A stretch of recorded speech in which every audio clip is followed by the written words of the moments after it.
Maikling kwento. Ang kwentong ito ay pinamagatang Ang Pamilyang Kulang sa Tiwala. Ang paksa ng kwento ay tungkol sa pampamilya na may temang katatawanan. Ang pamilya ay binubuo ng mga tauhan na sina Juan, Maria, Andrea at Miguel. Sa isang maliit na nayon, may isang pamilyang kilala sa kanilang sobrang pagkakasunod-sunod. Ang tatay ay si Juan, ang nanay ay si Maria, at mayroon silang dalawang anak na sina Miguel at Andrea. Ngunit may isa silang kakaibang ugali, ang sobrang pag-aalala. Isang araw, nagdesisyon si Juan na magkaroon sila ng family outing sa malapit na beach. Nagsipaghanda sila ng mga gamit at kumpleto na sila maliban kay Juan na tila hindi makontento sa kapitbahay na bantay sarado ng kanilang bahay. Juan, hindi ko maiwan ang bahay na walang bantay. Baka may magnakaw ng mga plancha natin. Maria, Juan, wala namang magnanakaw sa mga plancha natin at nandito naman ako. Wala rin naman tayong plancha.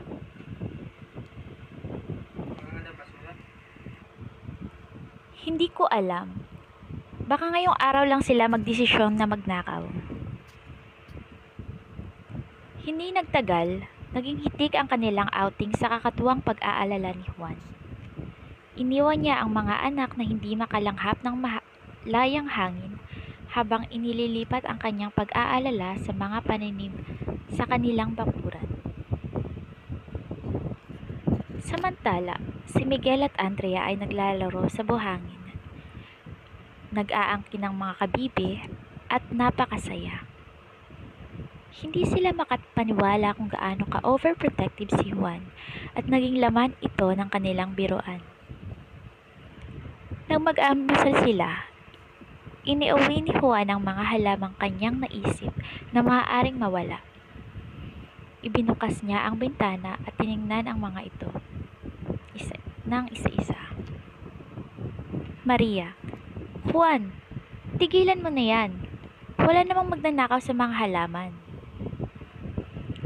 Juan, hindi ko mapigilan, Maria. Baka mamaya bigla na lang sila maglaho.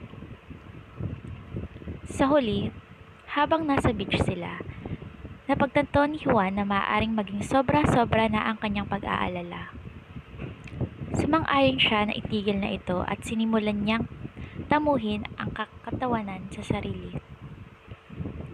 Juan, pasensya na at sobra-sobra yung pag-aalala ko, mga anak.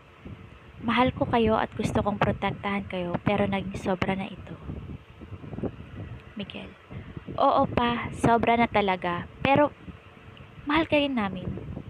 Andrea, at nagsimula ka nang maging komedyante pa.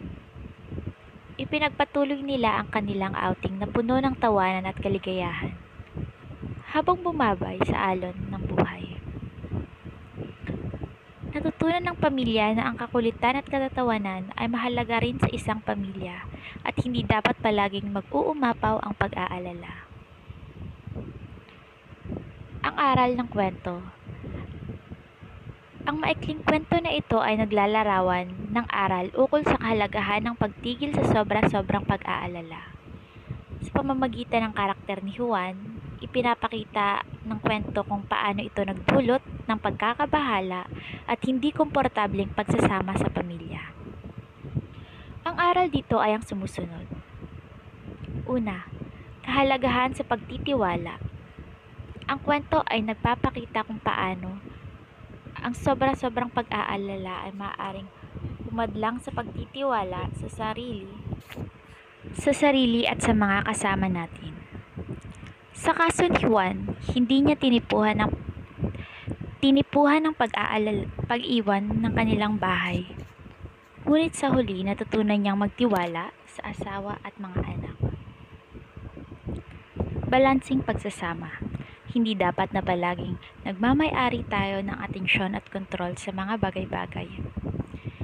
Ang pagkakaroon ng balansing pagsasama sa pamilya, kung saan may oras para sa kalokohan at kaligayahan, ay mahalaga para sa harmonya at pagkakaugnay ng pamilya. Pagtanggap sa kakulitan. Sa pagtigil sa sobra-sobrang pag-aalala, natutunan ni Juan na tanggapin ang kakulitan ng kanyang pamilya. Ipinakita nito na hindi lahat ng bagay ay kailangang seryoso, at ang kaligayahan ay nagmumula rin sa kakulitan at tawanan. Sa huli, ang kwento ay nagmumula sa pag-aalala tungkol sa mga halaman ng bahay, ngunit nagtatapos sa pag-unawa na ang mga relasyon sa pamilya ay dapat na puno ng pagmamahalan, tiwala, at tawanan.